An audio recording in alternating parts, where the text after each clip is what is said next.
All right, let's just go ahead and get started. Oh my God, there's so Um, many people. Yams, everybody. Thank you again for joining for our second, or I guess our first official workshop. Yesterday was more of an information session, introducing the Artist Alliance. If you did not get a chance to attend yesterday, don't worry. We have a recording of it that we will upload soon. And today is Rams's turn to be in the spotlight. He is going to be leading everybody in a photography workshop. Um, and I will let Ramis go ahead and introduce himself. Hey all, my name is Ramis Nayani. Nice to meet everybody. I'm going to be your teacher for today as best as I can be over Zoom for the Photography 101 class. Do you want me to just get right into it, Chuck? Or do you have anything else to say? Okay, cool. For sure. So let's start with who am I? So I was a department in cinema and media studies. I worked on a lot of short films there. I've worked on over almost 20 short films now, and I have a feature film, inshallah, coming out on Netflix this year. Both my feature film and a bunch of my short films have won awards across the country, some in Massachusetts, some in Utah. So, I'm a award-winning filmmaker now, I can actually say that. And I've been internationally published in a lot of different magazines for my photography and videography, specifically in event photography, and also specifically with my nature photography.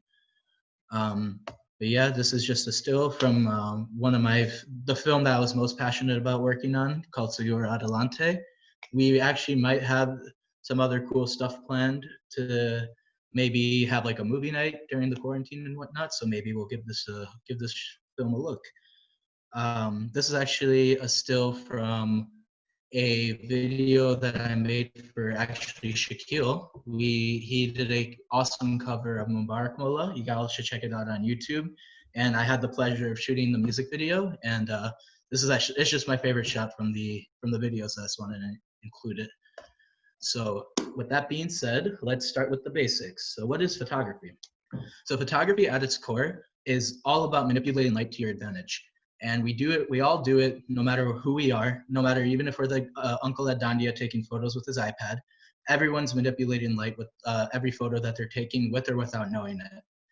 Now, once you learn how to manipulate that light is when your photos start coming out really, really crisp and really great. And I'll go into some examples of how you can manipulate light to your advantage. And just a quick do's and don'ts for shooting with your light sources. So for a lot, since this is more of a beginner class, and I don't want to assume if anybody is more advanced or not, but just for for general, this is a 101 class, so we're going to go through a lot of more basic stuff. So for that reason, I'm just going to tell you now, never shoot behind your light source, and I'll show you why. And always have the light source hitting your subject. This is going to create for if, for example, I sat myself in a spot where light is hitting me at an angle, so you can see a lot more dimension in my face, a lot more clarity and whatnot. So I made sure to sit in a spot that was lit well, so I could, look presentable for everybody and whatnot. So just a small example there. And having the light reflect off your subject at an angle is just going to really bring those definition and those really awesome shadows that you want with your portrait photography.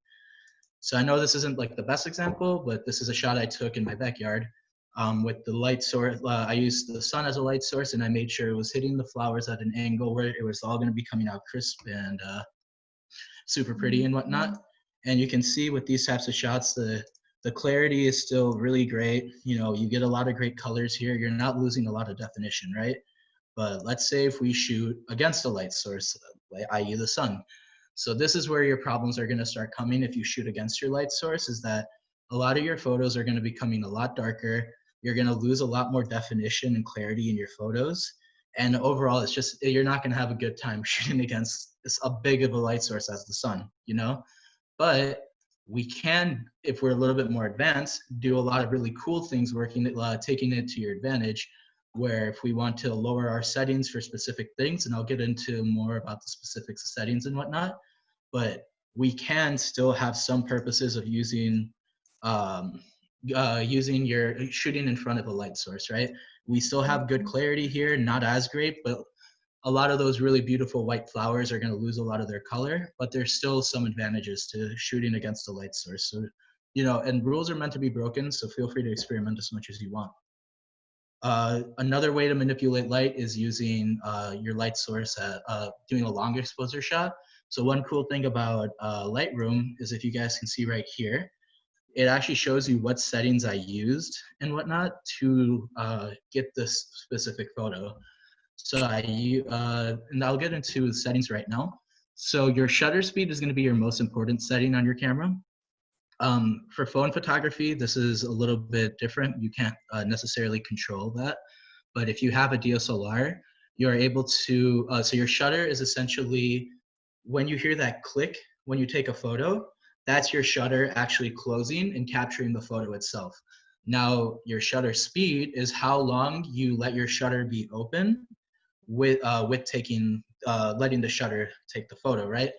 So we can do, let's say with this example, since I was shooting with the sun, I had to make sure that my shutter speed was really, really, really, really fast so that the shot would still be dark enough. This shot is still a little bit overexposed, and what I mean by that, it's like a little bit too bright, so I'm losing some information in the photo. But 1/8000 is the fastest my shutter can go. So it's like an instant shot, you know what I'm saying? Whereas something like this, I had my shutter open for 15 seconds, which let me really manipulate the lights of the stars and like the light, just the lighting in general, to allow more stuff to show in my frame. And this is I wanted to just show this as an example of how editing can be really crucial with your photography. So on the half, we have the same photo unedited, and on the right, we have the same photo edited. And although you can still see the stars and whatnot on this side, all I did was bump the exposure a little bit on this one, and all these stars just magically appeared, you know? So your editing is really where the true art of photography is gonna come, but we're gonna mainly focus on the photography aspect and not the editing aspect, at least for this workshop. Maybe for future workshops, if y'all are interested, we can definitely do some Lightroom work and whatnot. And this is another example of how editing can really bring out a lot in your photos. And this only took me like 2 minutes to edit, and this was all in Lightroom. Essentially, just add a gradient tool to one half of your photo, and just add a purple tint, and there you go. You have the left side, that's the natural blue sky, and on the right we have the purple tint that I added. So another really cool effect that you can use that only takes a couple minutes, you know? And this is the final example I have for light manipulation. So the big reason why I wanted to show this photo is this light source. As I said, you don't really want to shoot against your light source because this photo is still pretty dark, you know? But the really cool thing about this photo is I actually shot this right behind a screen door. So all the water droplets, these are all raindrops, they actually got lit by this light source, adding this really cool effect of these out of focus lights. And they're called bokeh. I'll get into that a little bit later. But this is just a way that you can do really natural, cool effects without using Photoshop. Like this photo isn't touched up or edited at all. This is the natural photo, you know? So there's a lot of really cool possibilities you can do if you learn how to manipulate your light. So before we start with lighting, let's first look at framing. So the big thing about framing is that once you learn how to frame your photos more, then lighting and all the other stuff will come to you naturally. And the big framing rule, and this is kind of like the only real rule of film and photography, and it's the rule of thirds. And here, I can actually show you an example of what I mean. This photo, for example. So the rule of thirds is the idea that you have a photo or a composition that's divided into 9 squares individually, right? So these are going to be your 9 squares that you're looking at. Each one, I believe, is a 16:9 square. 16 by, like, so 16:9 is an aspect ratio. I can get into that later. But the big thing you're looking for, and this is like not your typical composition that you'll see in a film and whatnot, and I'll get into those later. But you're going to see right over, oh no, if it lets me zoom in. I guess not. But right here, my photo is just touching the first surface of the this quadrant right here, and I have it equally framed, the bean right over here and here. It's framed equally, so this composition is very, very, it's different, but it's also very classical, if that makes sense. where a lot of your rule of thirds photos aren't going to have a subject in the middle, but you can still within that do a lot of really cool stuff with your composition like this, right? I don't know what I just did there, but yeah. But yeah, so the rule of thirds again, it's where an image is dividedly even between into thirds, both horizontally and vertically. This way, the subject of the image is placed at the intersection of those dividing lines, or along one of the lines itself. And just want you guys to remember that rules are meant to be broken. Like, definitely experiment as much as you want, because I personally don't like following rule of thirds a lot. I kind of do it naturally now, but I like to kind of break the rules and have a more jarring effect with my photos. And a lot of filmmakers will actually avoid the rule of thirds to have that kind of jarring effect that you see. So yeah, feel free to break as many rules as you want. Rules are meant to be broken. And the photography compared to film is kind of like the wild, wild west, where film is more technical and you have to do it that specific way. In photography, you kind of have a lot more freedom with what you want to do. Some people will tell you otherwise, but that's just my opinion. And next, we'll get into angles. Angles are a really important aspect of framing that I feel like goes really underlooked, because I feel like when we all think about framing, we just think about what our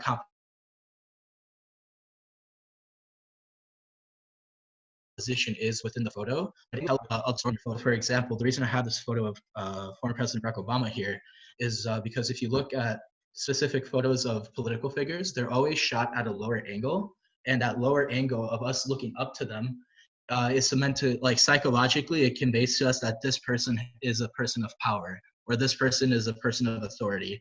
So to inherently make the president seem like that kind of a person, they're shot at a lower angle so they can have that psychological effect. And this is not just a theory, this is how we think, you know?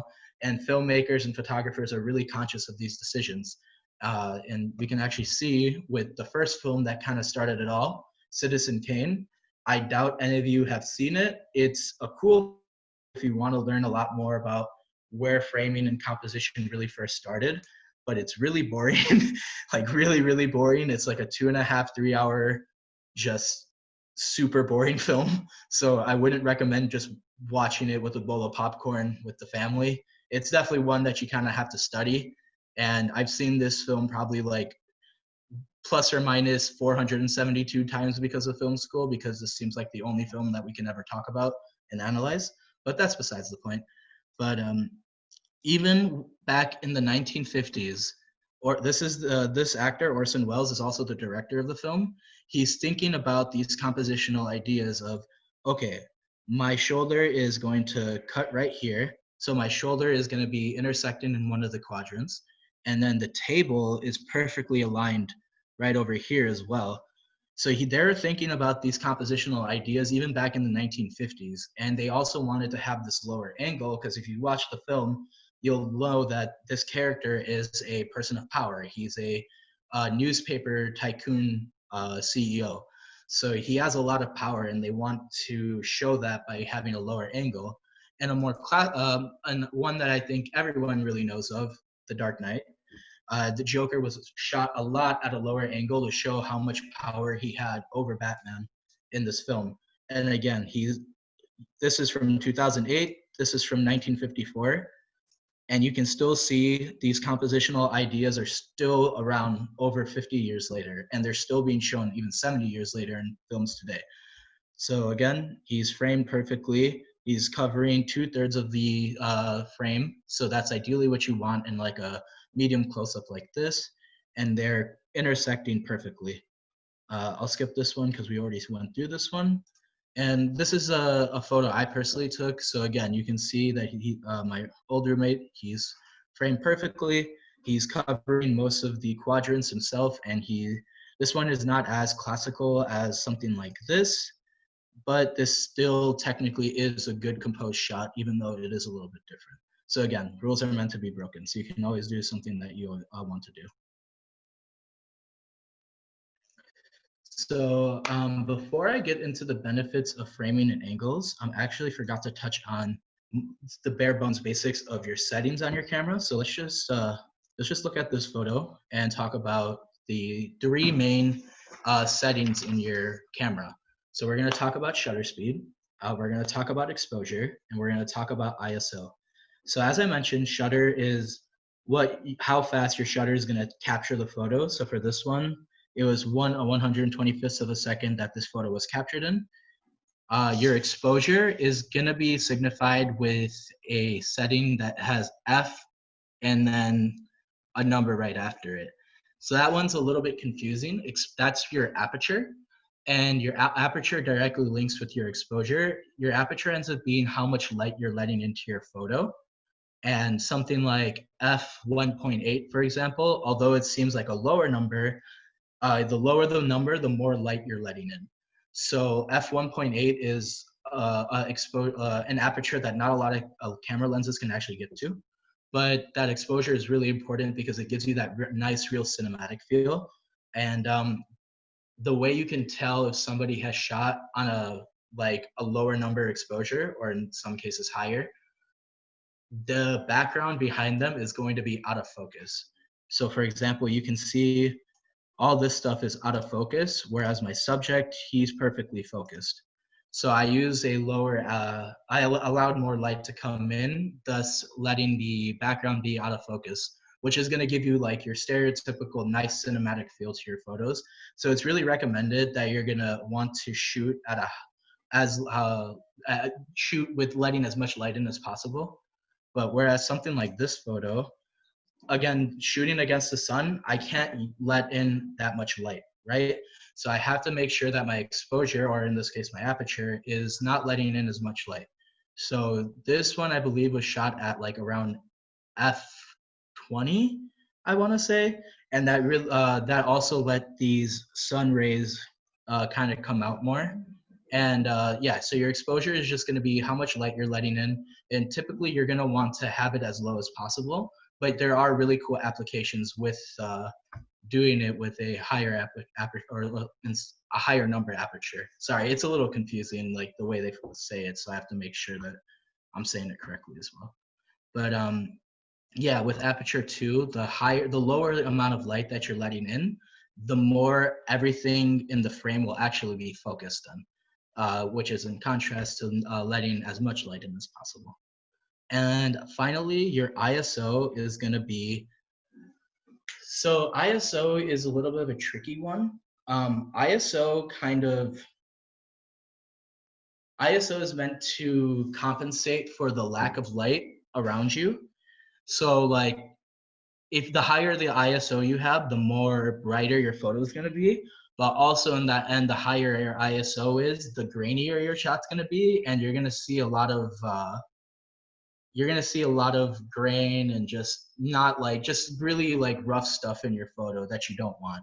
So I generally like keeping ISO as low as possible, but with something like an aperture 3.5 lens, you're going to need to bump the ISO to like around like 1600 to 3200, which is around the limit that you want to be. Some cameras do better than others, but 1600 to 3200, anywhere higher than that, you're going to start losing a lot of definition in your photos and whatnot. So that's just another one to keep in mind. ISO is a really handy tool, but you don't want to abuse that tool. So now that we've talked about the settings and whatnot, did anybody have any questions before I move on? I just want to make sure everyone's doing good. And feel free to either just post your questions in the chat. Yeah, 100%. I'll give it a couple seconds. Okay, cool. We got questions. Did you missed a little bit, but it's okay. Do not worry. Do not worry if you missed anything. It will be recorded and we will post it on our YouTube channel. And I'll give more information at the end of Ramis's presentation on how you can learn even more or follow up if you have even more questions than just this call. 100%. And if you guys do have questions, you can post them in the YouTube comments, and I'll make sure to like reply to y'all personally with any questions that you may have. Alrighty, awesome. So, oh, one more chat. So actually, that's what I was just about to talk about next, Eliza. So the awesome thing about photography is, one thing that I feel like a lot of people misconstrue about photography is that if I want to be a great photographer, I need this $1,000 lens and I need this $1,300 camera body. But your equipment is only as good as you are as a photographer, right? So my film professor would always say, no matter how, like, if you're a great cinematographer or if you're a great photographer, you can give somebody a flip phone camera and they can show you how good they can get a photo off a flip phone than you can off an iPhone, for example. So these types of rules still apply if you're using a phone for photography, but don't think that just because you have a phone, that doesn't mean that your photos aren't going to be naturally as good. I've done whole photo shoots for a bunch of different couples just taking photos off my phone because your phone camera is so powerful nowadays. You might not be able to control a lot of settings, but at the same end, your photos are going to look really nice as long as you have your ideas of framing and your ideas of lighting correct. You're going to be perfectly fine. And the more you practice it, the more you're going to be able to get better at it. So yeah, most definitely using a phone camera, don't be ashamed because a lot of the times you can get better photos off your phone than you can with the camera. That's actually one thing my mom always jokes about because my dad dabbles in photography as well. And she always says like, oh, I get better photos off my iPhone than your dad does off his $1,000 camera. So I'm a better photographer. And she's completely right. She is a better photographer because of it, you know? Okay, and let's see. Awesome. Thank you, Sahil. I really appreciate that. So moving on. So we're going to start talking about the benefits of framing and angles. So how we can, like, so now that we know about how to frame and angle our photos, let's just talk about how it can benefit us in even real world use. So framing is the way that you really improve your cinematic and your photographic eye in everyday life.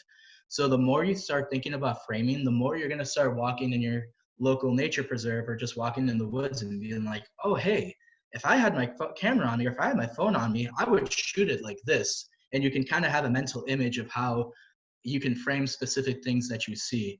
And the framing is the best way that you're going to start improving your cinematic and photographic eye because that's going to let you see the world in a different way.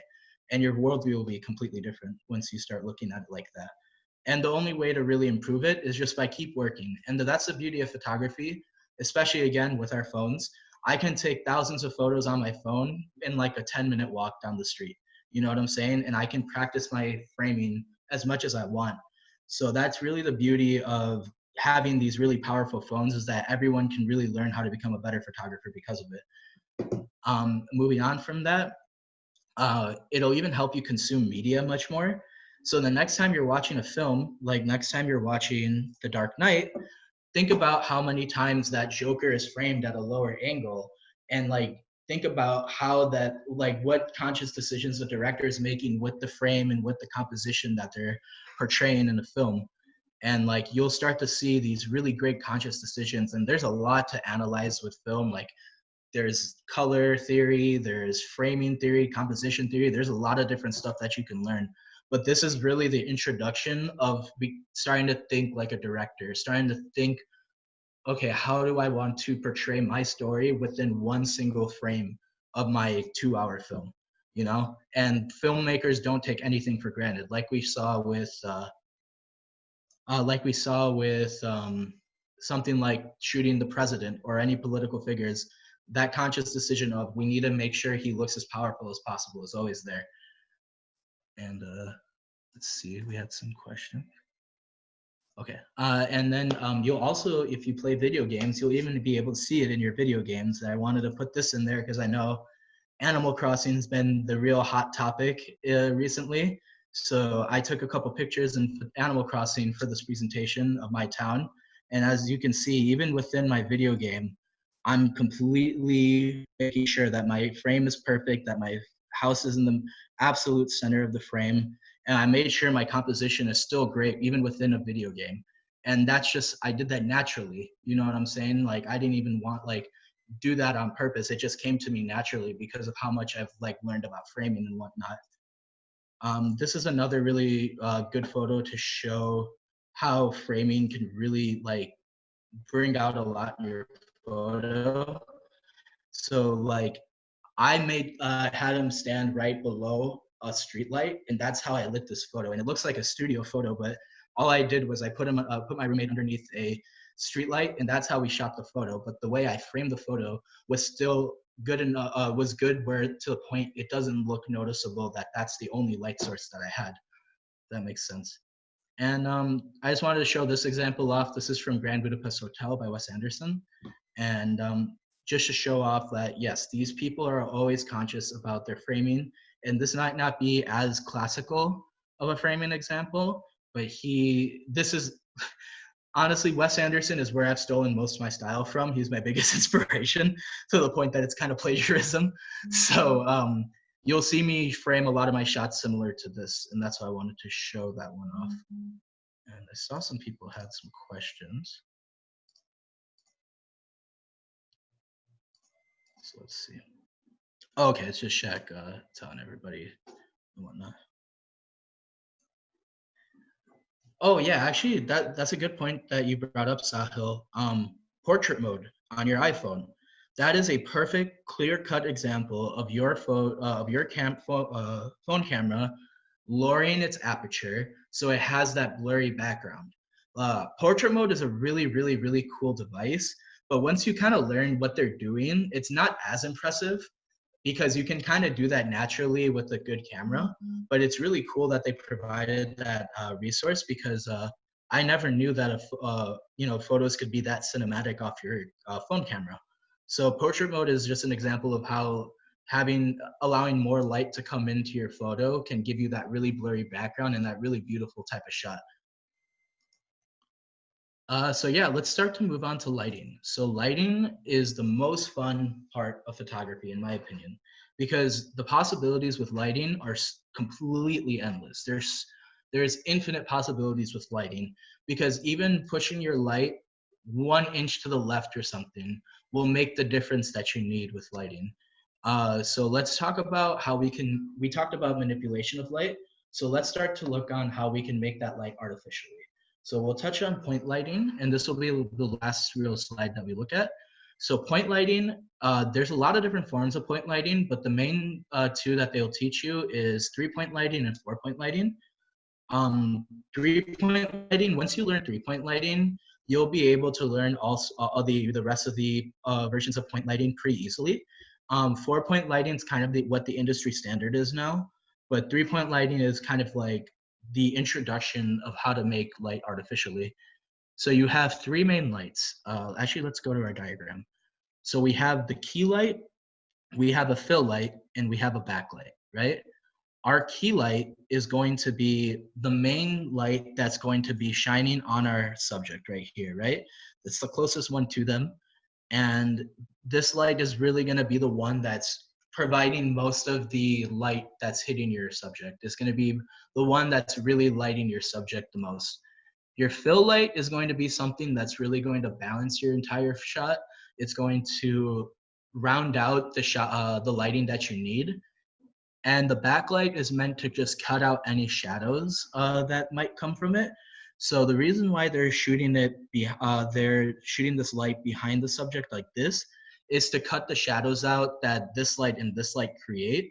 But for something like if you're shooting on a green screen or if you're shooting on a backdrop, this backlight is actually going to move right over here instead and shoot this way.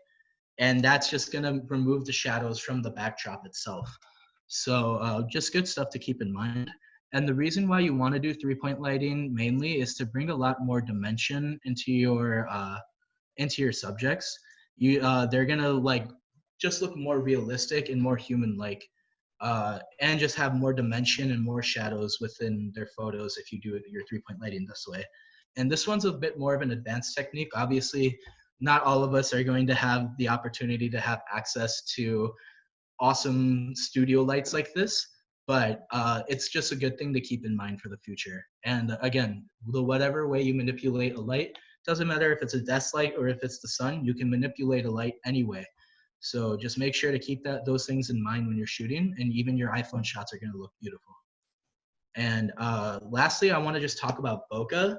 And bokeh is a little bit more of an advanced thing, but I love bokeh so much that I want to touch on it.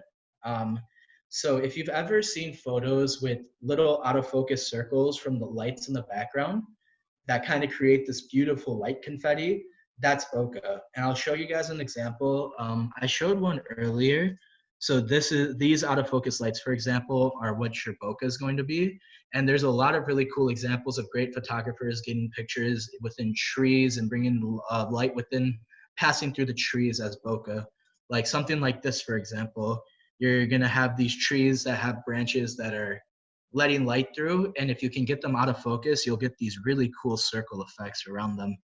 And this is a technique that has to be done naturally. If you replicate it in post, it's just not going to be as natural, and it's just going to look funky and forced. So you want to make sure that this is something that you do in person naturally. And unfortunately, this is one of those techniques that your phone starts to become a limitation for you, because I'm able to control my focus with my lens, right? And I'm able to control my aperture.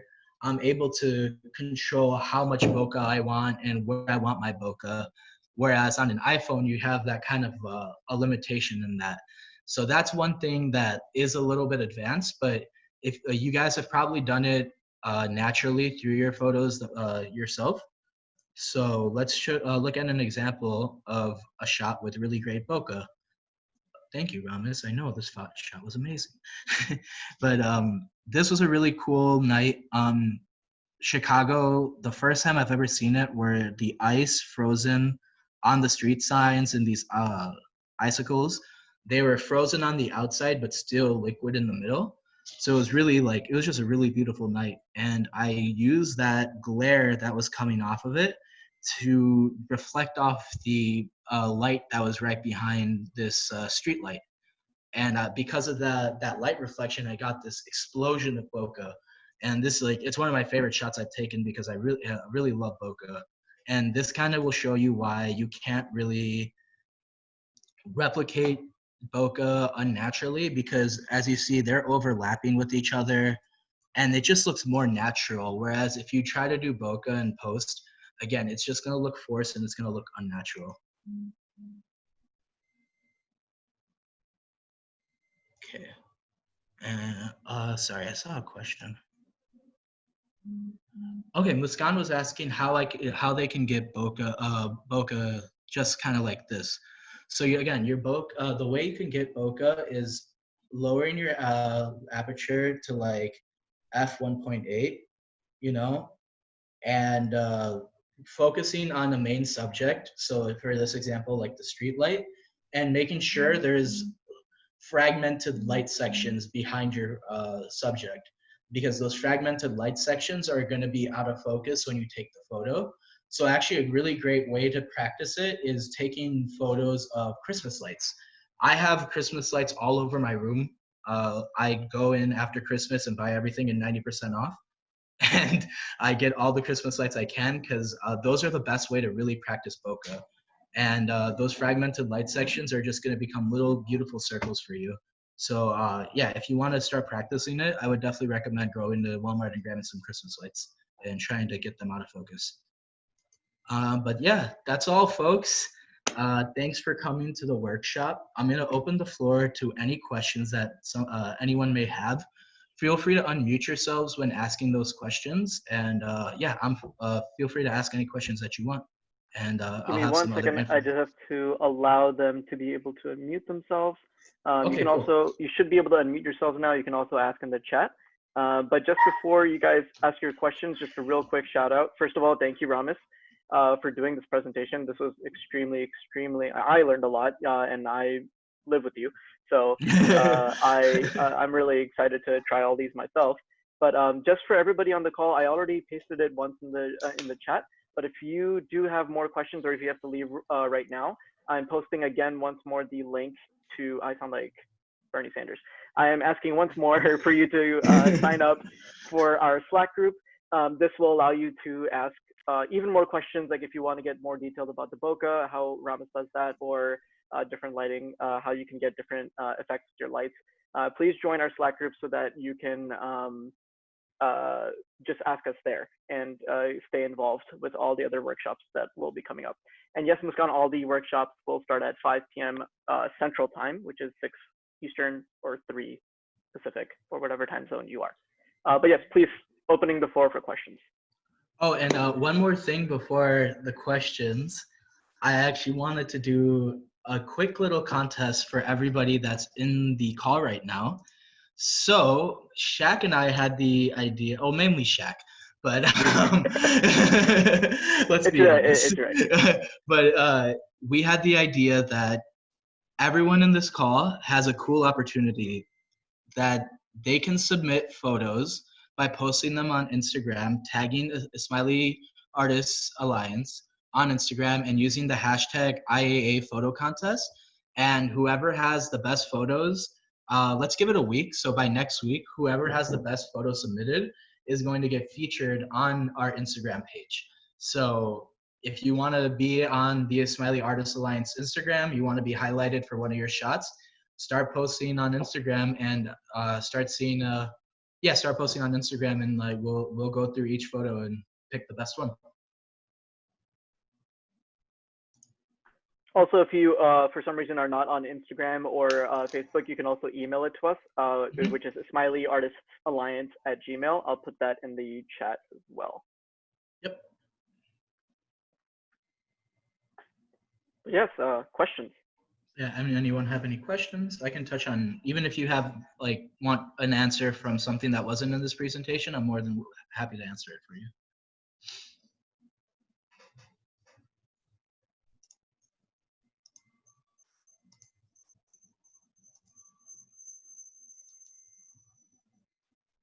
All right, if no one has questions, I think we can wrap this up.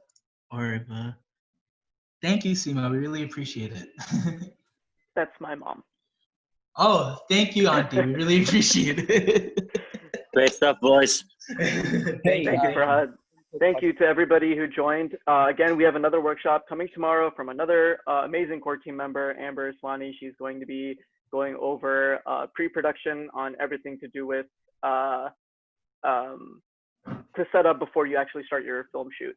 It looks like we have one quick question from Reina. Before you talked about aperture, what setting were you talking about? Is that a setting? I believe I was talking about shutter speed, if I'm not mistaken. And so shutter speed again is, so your let's talk about shutter real quick. So shutter briefly is the sound you hear, like the click here. Actually, I can see if this works.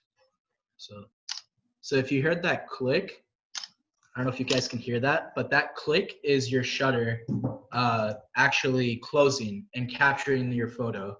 And your shutter speed then is how fast your photo then captures that whatever you're looking at. So for example, something like this was shot at a shutter speed of 1/8,000th of a second, whereas this type of photo was shot at 15 seconds for the shutter. So the shutter was wide open for 15 seconds. So you're kind of taking like a 15-second photo, if that makes sense. And just to make sure if it's ISO that you wanted more information about, ISO is just kind of a compensator for bad lighting, and you can bump it. You can use your ISO and bump it to compensate for a place that has bad lighting and kind of brighten everything around it. And the more ISO you do have, though, the grainier your photo is going to be, and the less definition and less information you're going to retain from your photo. Best shutter speed, it's really depending on the situation.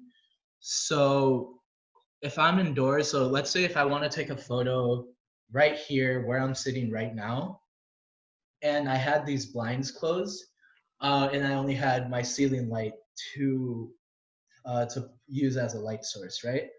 I would say like a shutter speed I would personally use is around 1/60th of a second, but your shutter speed really depends on what your aperture is, what type of camera you're using as well. And the best way to start, because you're not going to be using one specific shutter speed. Like even within when I'm going to a wedding to take photos, for example, I'm constantly changing my shutter speed no matter what angle I am, because every angle that you go to is going to have a different way where the light is manipulating, or a different way you can manipulate the light, right? Any inch that I move, I'm going to need to change my shutter speed. So for beginners, I'd recommend using your auto settings. That is actually really good for a lot of cameras. Like for example, Canon has a really, really, really great auto setting. And it also shows you what your shutter speed is, what your aperture is. So you can actually see for yourself, like be like, okay, I really like this photo. Let me just see what setting I had for it and see what my shutter speed is that Canon recommends. So you can actually learn more about it that way as well. Can you use something else for practicing bokeh instead of Christmas lights? Another really great way to practice bokeh is having your subject stand by some trees and using the fragmented light that the trees, like of the sun between the trees, if that makes sense. So like so if you have the sun right behind like a really big tree with like nice leaves and really good branches, your light is going to go in between those trees. And if you then shoot your subject and put them in focus and they're a good distance between that and the tree, the light that's coming between the trees is actually going to be turned into bokeh. So that's another really great way to practice it.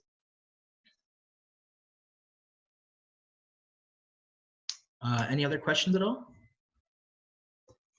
I don't know what happens. I have no water left.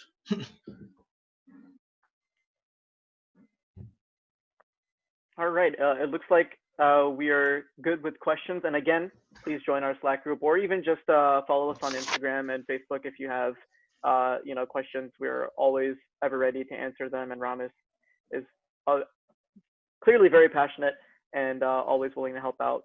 I will volunteer him for that anytime. Thank you again, everybody, for joining. And we will see you hopefully on tomorrow's workshop and the one after that and the one after that. And if you have my phone number or anything, please feel free to text me if you have any questions, if you want to reach out personally as well.